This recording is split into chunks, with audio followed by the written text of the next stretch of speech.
नमः शिवाय। Hello everyone, आप सभी का स्वागत है मेरे चैनल पर जिसका नाम है डॉक्टर गरिमा होम्योपैथ। मैं हूं डॉक्टर गरिमा और आज इस वीडियो में हम बात करेंगे सर्वाइकल स्पॉन्डिलोलिसिस के बारे में। स्पॉन्डिलोलिसिस बहुत ब्रॉड टर्म है और आप सब फेमिलियर होंगे, आपने बहुत बार सुना होगा स्पाइन के रिगार्डिंग, लेकिन आज इस वीडियो में हमें बात करेंगे सिर्फ सर्वाइकल रीजन के बारे में।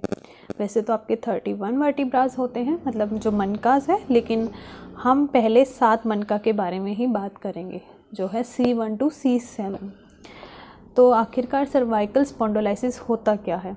सर्वाइकल स्पॉन्डिलोलिसिस का मतलब है जब भी वियर एंड टियर की वजह से आपके जो सर्वाइकल रीजन है वहाँ पर वर्टिब्रास में कुछ भी अफेक्ट आता है, या डिस्क में अफेक्ट आता है, या जॉइंट्स में अफेक्ट आता है, या नर्व्स पे प्रेशर पड़ना शुरू हो जाता है, या स्पाइनल कॉर्ड पे प्रेशर पड़ना शुरू हो जाता है, तो मतलब इन सबको कोलैबोरेट कर सकते हैं हम। इनमें से कुछ भी हो रहा है तो वो सर्वाइकल स्पॉन्डिलोलिसिस के अंडर आ जाता है। सर्वाइकल स्पॉन्डिलोलिसिस होने के आखिरकार कारण क्या है? जैसा कि मैंने ऑलरेडी बताया, तो इसमें आपका जो बोनी स्ट्रक्चर्स है वर्टिब्रास, उनमें कोई भी खराबी हो, जैसे कि डिस्क क्लिप हो जाती हैं, या वो जॉइंट्स वीक हो जाते हैं, या प्रेशर पड़ रहा है, तो उस कारण आपको सर्वाइकल स्पॉन्डिलोलिसिस हो सकता है। सेकेंड रीज़न, जैसे इन जॉइंट्स को जोड़ने के लिए आपकी मसल्स मतलब मांसपेशियाँ या टेंडन्स वर्क करते हैं, तो उनमें कोई भी खराबी हो तो उस वजह से आपको सर्वाइकल स्पॉन्डिलोलिसिस हो सकता है। एंड देन जब यहाँ से जैसे आप नर्व्स निकलती हैं जो मतलब आर्म्स में जा रही है या आपकी पूरी बॉडी में जा रही है, स्पाइनल कॉर्ड्स जो यहाँ से पास आउट होती हैं जिसकी वजह से पूरी बॉडी में नर्व्स जा रही हैं, तो इनमें से किसी पर भी प्रेशर पड़ रहा हो, या तो ओवरऑल स्पाइनल कॉर्ड पर या वहाँ से निकली हुई किसी भी नर्व पर प्रेशर पड़ रहा हो, तो उस कारण भी सर्वाइकल स्पॉन्डिलोलिसिस हो सकता है। सर्वाइकल स्पॉन्डिलोलिसिस मतलब आखिरकार ऐसा क्यों होता है, यहाँ पर क्यों इतने ज़्यादा चेंजेस आते हैं? तो उनमें सबसे पहला रीज़न रहता है स्ट्रेनिंग का। मतलब जैसे कि आजकल का टाइम है, हम हर टाइम फ़ोन यूज़ करते रहते हैं, लैपटॉप यूज़ करते रहते हैं, तो उनकी वजह से जब प्रेशर नेक पर लगातार पड़ता रहता है तो उस कारण हो सकता है। उसके बाद सेकंड रीज़न रहता है हमारा स्लीपिंग पोस्चर। कई बार हम एक ही तरफ सो जाते हैं, या बिना तकिया लिए सो जाते हैं, या कई बार मोटा पिलो ले लेते हैं, तो उस वजह से भी आपको नेक पेन होने के चांसेस ज़्यादा रहते हैं। उसके बाद इंजरी, किसी भी प्रकार की आपको चोट लगी हो, या कई बार जैसे हैवी ज्वेलरी जब हम डाल लेते हैं, या टाइट क्लोथिंग हम डाल लेते हैं जो आपके नेक पे प्रेशर डालें, तो उस कारण भी आपको सर्वाइकल स्पॉन्डिलोलिसिस हो सकता है। इसके सिम्टम्स आपके सीवियरिटी पर डिपेंड करते हैं, मतलब आपको कितनी ज़्यादा सीवियर बीमारी है या कितनी ज़्यादा सीवियर ये प्रॉब्लम हो चुकी है, मतलब आपकी नर्व्स इन्वॉल्वमेंट है या नहीं है, या कहीं पे प्रेशर तो नहीं पड़ रहा है, उस हिसाब से।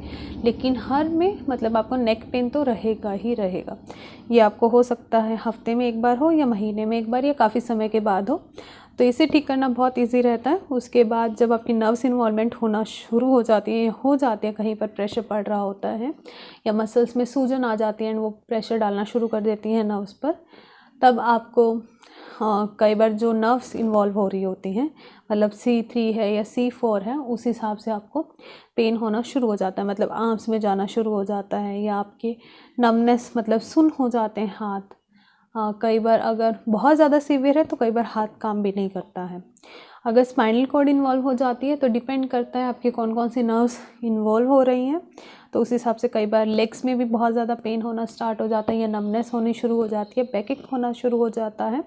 एंड इनफैक्ट अगर सीवियरिटी ज़्यादा है तो आपको यूरिनरी एंड बाउल मूवमेंट्स में भी प्रॉब्लम आना स्टार्ट हो जाती हैं। ये तो थे इसके सिम्टम्स। उसके बाद अब इसका ट्रीटमेंट की अगर हम बात करें, तो ट्रीटमेंट के लिए मेनली हम अगर स्ट्रेच करें, अपनी नेक एक्सरसाइज करें, तो हम इजीली इसको कॉप अप कर सकते हैं, मतलब बहुत ज़्यादा ठीक कर सकते हैं। 95% केसेस में आपको मेडिसिन की रिक्वायरमेंट नहीं होती है, आप मतलब 3 to 4 मंथ्स में ठीक हो सकते हैं। अदरवाइज़ आपको होम्योपैथी तो बहुत ज़्यादा इसमें इफ़ेक्टिव है। ओनली 5% केसेस ऐसे हैं जहाँ पर हमें सर्जरी की तरफ जाना पड़ता है।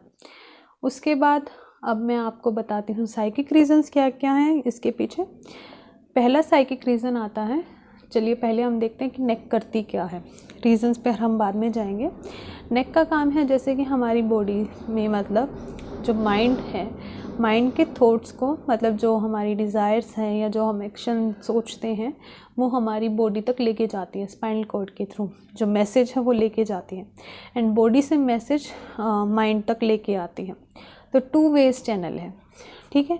उसके बाद दूसरा कान है प्राइड का, मतलब अगर हमने कुछ अच्छा काम किया होता है तो हम गर्दन ऊंची करके खड़े होते हैं, रिप्रेजेंट करते हैं ना। अदरवाइज़ अगर हमने कुछ किया है गलत या कुछ ऐसे है तो हमारी गर्दन ऑटोमेटिकली नीचे हो जाती। तो कहीं ना कहीं हमारी प्राइड मतलब गर्व जो वाली फीलिंग होती है उसको दिखाती है। उसके बाद तीसरा इसमें रहता है कि जब हमें कोई भी अच्छाई होती है या हमें शाबाशी मिलती है, मतलब एप्रिशिएशन मिलता है, तो वो हमारी गर्दन पे मिलता है कि वाह गुड, आपने अच्छा काम किया है। और अगर आपकी बुराई होती है तो वो भी पीठ पीछे होती है। तो मेनली इसके पीछे यही रीजंस रहते हैं। एंड साथ में इंटेलेक्चुअल का, मतलब जब हमें लगता है कि हमें पूरा कॉन्फिडेंस है या हमें कोई चीज़ अच्छे से आती है तो हमारी गर्दन ऊंची रहती है। एंड जब हमें नहीं आता तो हम सोचते हैं कि हमसे कोई मत पूछे, या स्कूल में ऐसा होता है या हमें नहीं पता तो हमारी गर्दन नीचे रहती है। तो नॉलेज को रिप्रेजेंट करती है। उसके बाद फिर जैसे आप जानते हो बहुत ज़्यादा सेंसिटिव एरिया होता है हमारी नेक का। नेक का मतलब जैसे कि अगर मैं सिंपल एग्जांपल दूं तो आपका नेक बहुत ज़्यादा सेंसिटिव है। अगर हमें मतलब सफोकेशन बहुत ज़्यादा फील होती है, या हम अगर अपने आप को या कोई हम तो बहुत ज़्यादा हम कि हाँ दम घुट रहा है, या तो ये हमारी सिक्योरिटी को भी रिप्रेजेंट करती है कि हम कितने सिक्योर फील कर रहे हैं, सेफ्टी महसूस कर रहे हैं। अदरवाइज़ कि हमें गले में घुट रहा है या हम मर जाएंगे, तो कहीं ना कहीं जहाँ पे ये फियर होता है। तो वैसे ही साइकिक रीजंस है। तो जब भी हमें ह्यूमिलिएशन, मतलब जब हमें लगता है कि हमारे पीठ पीछे कोई बुराई हो रही है, तो उन केसेस में हमें सर्वाइकल होना स्टार्ट हो जाता है। जब हमें लगता है हमारी कोई बुराई हुई है या हम अच्छा नहीं कर रहे हैं या हमने नॉलेज का यूज़ नहीं किया या हमें इस बारे में ज्ञान नहीं है, तब जब हम दूसरे के सामने हमें लगता है कि हमें इतना ज्ञान नहीं है या हमें बचना है, हम हाइड करने की कोशिश करते हैं, तब हमारे सर्वाइकल होने के चांसेस बढ़ जाते हैं। या जब हमें लगता है कि हमारी इंसल्ट हुई है, हम गर्दन ऊंची करके मतलब हम किसी को फेस नहीं कर पा रहे हैं, हमें लगता है कि हमारी बेइज्जती हुई है या इंसल्ट हुई है, तब हमें सर्वाइकल रीजन में पेन होना स्टार्ट हो जाता है। जैसा कि मैंने कहा कि माइंड के एक्शन और बॉडी पर लेके जाती है, बॉडी से हमारे माइंड को। तो जब हम कुछ सोचते कुछ हो रहा है करते कुछ हो रहे हैं, मान लीजिए आपका काम करने का कुछ और मन है लेकिन आप किसी के दबाव में कोई और काम कर रहे हो, आपको मजबूरी में किसी के अंडर काम करना पड़ रहा है या झुक जाना पड़ रहा है उनके अंडर, तो भी आपको सर्वाइकल होने के चांसेस बढ़ जाते हैं। तो मेनली यही रीजंस रहते हैं इसके पीछे। तो इन केसेस में ज़्यादा होता है सर्वाइकल। इनसे बचने का यही है, जब भी आप ऐसी प्रॉब्लम फेस करते हो तो उस चीज़ को रिलीज़ कर दो, क्योंकि ये जब आप अंदर ही अंदर अपने थॉट्स रखते हो तो उस वजह से आपको ये प्रॉब्लम्स ज़्यादा बढ़ जाती हैं। तो आज की वीडियो में इतना ही। Thank you so much. Thank you.